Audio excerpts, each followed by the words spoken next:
announcement bago ang kanyang pagsabak sa pinakaabangan niyang guesting sa US musical TV soap na Glee. Masaya naman si Charisse sa kanyang desisyon dahil ninang naman niya ang nagsagawa ng procedure na si Dr. Vicky Bello. Sumisexy si Charisse, ha? Nakikita mo na, oo, yung nga mature na siya, 18 na stylist siya, na siya. dalaga na siya. Buti naman. Yung buhok sa gilid, no? Kasi syempre, pagdating sa Hollywood, di ba mga katapat niya doon? Oo. Okay, kabilang ba kayo sa mga napa-what? Sa pagkapabotok si Charisse? What talaga? Ano ba nang sa inyo, ipaabot niyo po sa amin ang hirit niyo. Siguro ba kami... Hirit nyo? Oo nga. Kagulat. Ito na ating hirit nyo, question of the day. Kung kayo tatanungin, ay kumukunot. Yan. Kailangan pa ba talaga magpa-botox ni Charisse? I-post nyo po ang mga opinion ninyo sa aming Facebook account. Parang may bubble gum. I-search lang sa Facebook ang mga salitang Unang Hirit GMA. Pwede rin kayo mag-tweet. Ang aming account ay Unang Hirit. Hihintayin po namin inyong mga komento at malay nyo yan ang aming mapiling hirit nyo. Kunyari may botox. At ang manalo, may libreng botox. Yan. May libreng bubble gum. May libreng bubble gum. Bubble gum. Tarzan. Bazooka Joe. Hirit nyo? May hirit din ako. Ito na po ang ating second day ng Chikahan this week. Kaya bigatin ang mga chikan dapat ninyong abangan. Ito, isang issue na umano'y pagkainggit daw ni Jackie Rice kay Rian Ramos. What? Sa gandang yan ni Jackie, may dapat pa ba siyang ika-insecure? Nako, para hindi na po kayo magtaka, abangan nyo lang ang full details sa issue yan mamaya-maya lang. At eto pa, meron pa tayo isang mainiting issue ngayon, ang hit song na compose naman ni Ogie Alcacid na kinanta ni Regine na Pangako. May Korean version na daw. At hit din ito sa Korea. Pero eto ang intriga. Hindi nagustuhan ni Mr. Songwriter kung paano nakarating sa Korea ang kantang yan. At talaga namang bad trip siya. Kung bakit, ikukwento niya rin sa atin yan mamaya.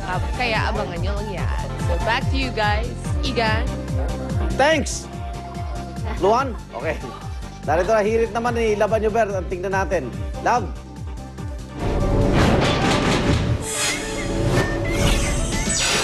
Thanks! Igan, eto na mga kapuso! Mula sa pag-asa ang ating hirit panahon, ang Typhoon Kaloy. Eto, medyo lumalayo na po sa ating bansa mga kapuso. Yan po ay nasa layong 420 kilometers west-northwest ng Dagupan. Ayan.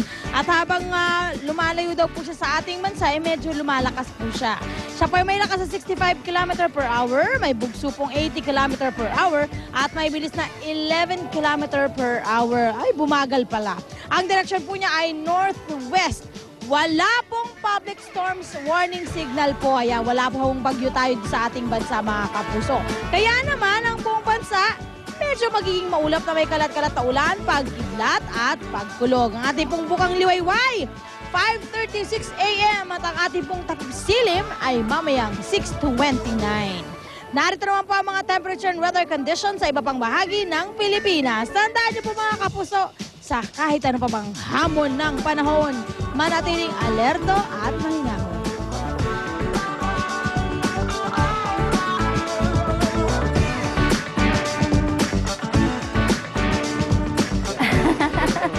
Salamat, love.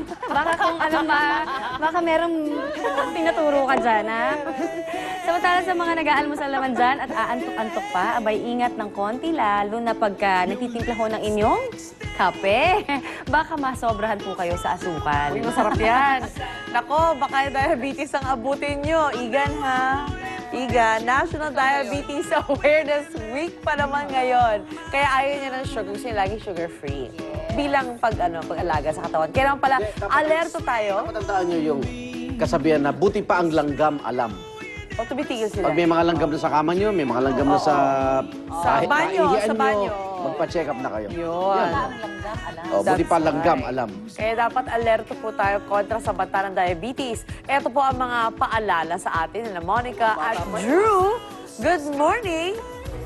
Stop the sugar. Good morning, Mama Lynn. Good morning sa lahat ng mga nanonood ng Unang Hirit ngayon. At syempre, special mention to Igan. Ayan, yan. Perfect sa kanya ang event natin this Perfect talaga morning. dahil nandito nga kami ngayon sa North Olympus sa may Novaliches, Quezon City para makiisa sa National Diabetes Center sa kanilang pagse-celebrate ng National Diabetes Awareness Week.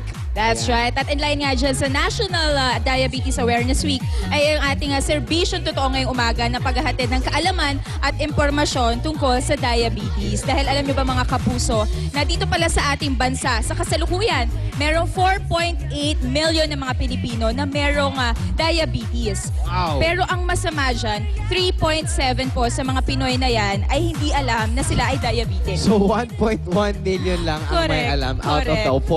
the 4.8. Yes. Kaya importante nga po itong National Diabetes Awareness Week at ang kanilang mga objectives po ay syempre para magbigay ng impormasyon, para i-educate yung mga tao na, uy, meron kayong diabetes, ito po yung mga Oo. simptomas. Kung nakakaramdam kayo, ito po yung baka may posible na meron Oo. kayong diabetes. At hindi lang yun, syempre kailangan to promote healthy lifestyle. Katulad ng pag-i-exercisyo, nakikita natin ngayon no, Bigay na bigay ang ating mga bigay. senior citizens ngayong umaga, Perfect timing, diba? early in the morning, yugyuga na, di ba? Correct. Buhay na buhay talaga. At para nga gawin itong awareness na ito, kasama natin, nag-invite tayo ng actually 5 endocrinologists para sa free consultation. Meron din tayong kasama 10 nurses na pwedeng magkaroon ng o gumawa ng blood sugar screening, nutrition counseling, blood pressure checking, at tulad nga na sinabi mo, mamaya magkakaroon tayo ng exercise demo para sa mga diabetics po.